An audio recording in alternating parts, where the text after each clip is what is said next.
అందరికీ నమస్కారం అండి. ఏంటి ఈ పిల్ల మళ్ళీ వచ్చింది, ఏ పిల్లి గురించో ఏ కుక్క గురించో చెప్తుంది అనుకుంటున్నారా? లేదు, ఇవాళ తేదీ 29 అనగా మంగళవారం. ఇవాళ విశిష్టత ఏంటనేది అందరికీ తెలుసు. నాగుల పంచమి అనగానే మనకు గుర్తొచ్చేది ఏంటంటే దగ్గరలో ఉండే శివాలయంలోకో సుబ్రహ్మణ్యేశ్వర స్వామి గుడిలోకో అక్కడ ఉండే పుట్టలో పాలు పోసి పూజ చేయాలని అందరికీ తెలుసు. ఉపవాసాలు ఉండేవాళ్ళు ఉపవాసాలు ఉంటారు, ఇక్కడ వరకు తెలుసు. కానీ బిహైండ్ దాని వెనుక స్టోరీ ఏంటనేది అందరికీ కాదు, కొంచెం మందికి తెలియదు.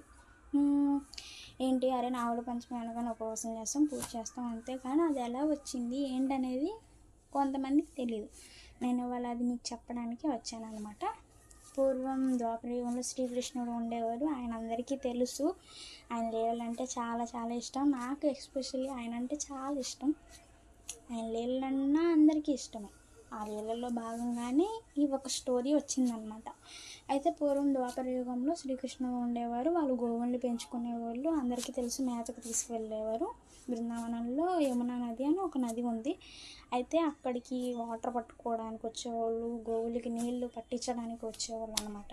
అయితే ఒకరోజు ఏంటి, ఆ నది మొత్తం విషపూరితం అయిపోయింది. అందులో ఉండే జీవరాశులన్నీ చనిపోయి పైకి వచ్చేయడం, పువ్వులన్నీ వాడిపోవడం, అవి తాగిన జీవులు, మానవులు, మనుషులు అందరూ చనిపోయేవాళ్ళు. అరే ఏంటి ఇలా ఎందుకు జరుగుతుంది, ఎప్పుడూ లేదు, ఇలా మనుషులు ఎందుకు ఇలా చనిపోతున్నారు అనేది ఎవరికి అంతుపట్టలేకపోయారు. అప్పుడు శ్రీకృష్ణుడు నేను తేలుస్తాను ఇదేంటనేది. యమునా నది లోపలికి వెళ్ళి నా ఒక పెద్ద సర్పాన్ని చూశారనమాట. అక్కడ పెద్ద సర్పం, కాళీయు అనే ఒక పెద్ద సర్పం యమునా నదిలో అడుగున పడుకొని ఉంది. అప్పుడు ఈయన చూసి, నువ్వా దీనికి అంతటికి కారణం, ఉండు నీ పని చెప్తానని చెప్పేసి ఆ సర్పం మీద డ్యాన్స్ చేయడం స్టార్ట్ చేశాడు. అదే ఏంటో నువ్వు చూస్తే ఇంతే ఉన్నావు, నువ్వు నా మీదకి డ్యాన్స్ చేస్తావా అని చెప్పేసి ఈ కాళీయు కోపం వచ్చి, ఆయన ఏంటనేది తెలీదు. శ్రీకృష్ణుడు సాక్షాత్తు శ్రీ మహావిష్ణు అవతారాల్లో ఒక అవతారం అనేది ఈయనకి తెలీదు. నువ్వు నా మీద డ్యాన్స్ చేస్తావనేసి ఈయన తిరిగి అటాక్ చేసేసేవాడు. ఆయన ఏంటి బాగా కంటిన్యూగా డ్యాన్స్ చేయడంతో ఆ పడగల మీద దాంతో లోపల ఉండే విషయం అంతా బయటికి కక్కేస్తాడు.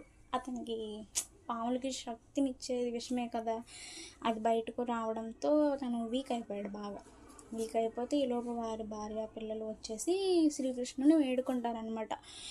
దయచేసి ప్రభు వదిలేయండి, ఆయనకి తెలీదు మీరేంటనేది, సాక్షాత్తు మీరు ఆ శ్రీ మహావిష్ణు అవతారాల్లో ఒక అవతారం అని గ్రహించలేకపోయారు, మమ్మల్ని క్షమించండి. మీరు ఆయన ఒంట్లో విషమంతా తీసేస్తే ఆయన బలహీనుడైపోతాడు.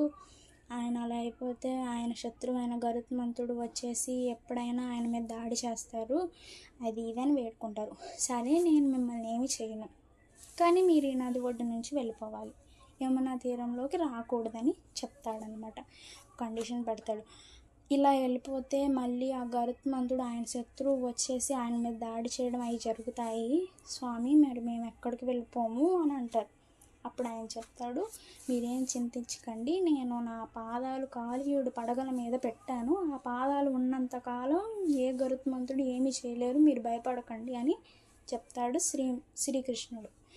అయితే మనం ఇప్పటికీ కొన్ని సర్పాలకి పడగల మీద చూస్తే గమనించవచ్చు, కృష్ణ పాదాలు అనేవి అటొకటి ఉంటాయి. సో అలాగే దాంతోపాటు ఒక వరం అనేది ఆయన ఆ కాళీయుడికి ఇస్తాడనమాట. ఏంటంటే శ్రావణ శుద్ధ మాసంలో ఎవరైతే నీ పుట్టకి వచ్చి నిన్ను మనస్ఫూర్తిగా నిండు మనసుతో పాలు పోసి, జంటనాగులను ఉంటాయి అందరికీ తెలుసు, ఆ ప్రతిమలు ప్రతి శివాలయంలో కావచ్చు, పుట్ట ఉండే ఊళ్ళో కావచ్చు ఉంటాయి. వాటికి పాలు పోసి పసుపు కుంకుమలతో ఆరాధన చేసి నేను ఉపవాసాలు ఉండి ఎవరైతే పూజ చేస్తారో వారికి సంతాన ప్రాప్తి లేని వాళ్ళకి సంతాన ప్రాప్తి, కళ్యాణం కాని అమ్మాయిలు ఉంటారు పెళ్ళి కాని వాళ్ళకి కళ్యాణ ప్రాప్తి జరుగుతాయి అని చెప్పేసి వరం ఇస్తాడు. సో దానికి కారణంగా మనం నాగుల పంచమి అనేది చేసుకుంటాం. మన జాతకాల్లో ఉండే కాలసర్ప దోషాలు కావచ్చు, మరిన్ని దోషాలు ఉంటాయి కదా, అవన్నీ పోతాయని ఆయన సెలవిచ్చాడు అనమాట. సో నేను ఈవినింగ్ శివాలయంలో దగ్గర ఉన్న శివాలయంలో వెళ్ళి పాలు పోసి పూజ చేస్తాను. ఇలా చేయడం వల్ల ఏంటంటే కొన్ని మనం అనుకునే పనులు జరగకుండా ఉంటాయి. ఏంటి కాలసర్ప దోషాలు కావచ్చు, ఏదైనా కీడు ఉన్న మన జాతకాల్లో మనం అనుకునే పని మనం సరిగ్గా చేయలేకపోతాం, ఎంత ట్రై చేసినా మనం సక్సెస్ అవ్వలేకపోతాం, అలాంటివి జరుగుతూ ఉంటాయి. సో ఇలాంటి ప్రత్యేక టయాల్లో మనం ఇలా చేసుకుంటే సగం మన జీవితాన్ని మనం కాపాడుకోగలుగుతాం. సో నాగపంచమి అనేది మనం ఇలా నాగల పంచమికి వచ్చిన స్టోరీ అనమాట.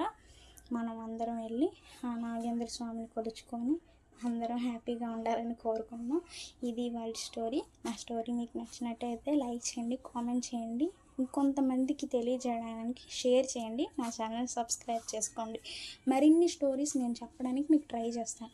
నెక్స్ట్ వీడియోలో సర్పాలు ఎలా జన్మించాయి, సర్పాలకి గెద్దలు ఉంటాయి కదా గరుత్మంతుడికి, వాళ్ళకి విరోధం ఎలా వచ్చిందనే వీడియో నేను చేయడానికి ట్రై చేస్తాను.